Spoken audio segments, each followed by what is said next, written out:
বঙ্গোপসাগরে মাছ ধরতে গিয়ে ট্রলার ডুবি, উদ্ধার হলো 9 জন মৎস্যজীবীর মৃতদেহ। ট্রলার ডুবির পর এখনও নিখোঁজ 6 জন মৎস্যজীবী। চলতি মাসের শুরুতে 15 জন মৎস্যজীবীকে নিয়ে মাছ ধরতে গেছিল এই ট্রলার। সমুদ্রপথে দুর্যোগের কারণে আর খোঁজ পাওয়া যায়নি সেটির। প্রায় 2 সপ্তাহ পর 9 জনের মৎস্যজীবীর দেহ উদ্ধার হয়েছে। কথা বলবো গৌতম মণ্ডল, আমাদের প্রতিনিধি রয়েছেন।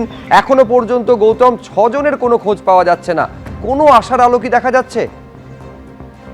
একদম, দেখো সুব্রজিৎ, এটা পূর্ব মেদিনীপুরের শঙ্করপুর বন্দর থেকে 2 তারিখ 2রা জুলাই রওনা দিয়েছিল গভীর সমুদ্রে ইলিশ শিকারের জন্য মূলত। তারপরে 5 তারিখ 5ই জুলাই থেকে যোগাযোগ বিচ্ছিন্ন হয়ে যায়। তারপর থেকে খোঁজ শুরু হয়।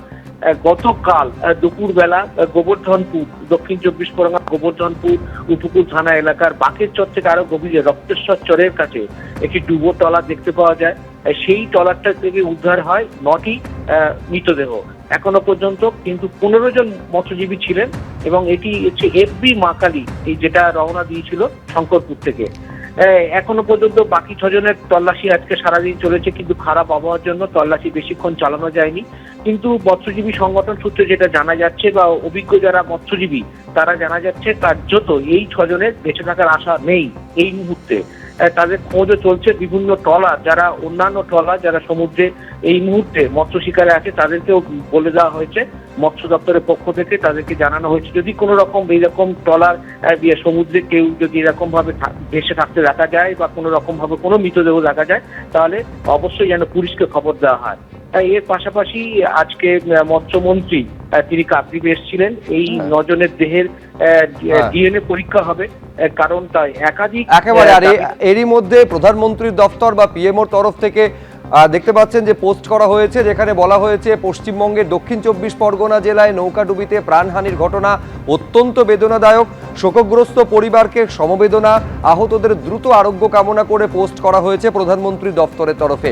প্রধানমন্ত্রী জাতীয় ত্রাণ তহবিল থেকে মৃতের পরিবারকে 2 লক্ষ টাকা অনুদান, পোস্ট প্রধানমন্ত্রী দপ্তরের। এবং উল্লেখ করা হয়েছে এই পোস্টে আহতদের 50,000 টাকা করে দেওয়া হবে। বেলতলা পরিবহন দফতরে ঘুঘুর বাসা পরিদর্শনে গিয়ে মন্তব্য রাজ্যের পরিবহন মন্ত্রী অর্জুন সিংয়ের। সিসিটিভি বসানো থেকে পুলিশি নজরদারি বাড়ানোয় জোর। মন্ত্রী হওয়ার পর বেলতলা পরিবহন দফতরে গেছিলেন অর্জুন সিং। এখানে তেমন কোনো কাজ হয় না, প্রয়োজনে দফতর এখান থেকে সরানো হতে পারে। পরিকাঠামোর কারণে এখনই কোনো সিদ্ধান্ত নয় বলে জানাচ্ছেন তিনি। পূর্বাশা নিশ্চিতভাবে আছে, প্রবলেম আছে, নিশ্চিতভাবে আছে। প্রবলেম আছে কি ওটাকে রোকা যায় কি করে? বাইরে লোক আসছে, অনলাইন হওয়া সত্ত্বেও অনেক লোক আসে বলে আমি কে ঝঞ্ঝাটে থাকবো, কিছু টাকা দিয়ে দিচ্ছে, ওরা এসে এখানে সব কাজ করছে।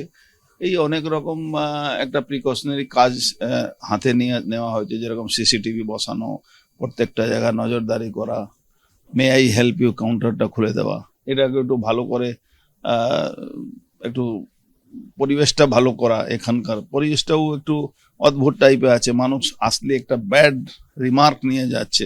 শর্ট আউট করার একটা লং টার্ম প্রসেস আছে, কি এখান থেকে শিফট করে কসবায় নিয়ে যাওয়া হোক, তার জন্য ওখানকার পরিকাঠামো ঠিক করা হোক, বা কোথাও কোনো অন্য জায়গা করা যায়। কেন এখানে পুরো কনজেস্টেড এলাকা, সেখানে মানুষের আসছেন, পরিবেশটাও সেরকম সঠিক নেই। এবিপি আনন্দ, এগিয়ে থাকে, এগিয়ে রাখে।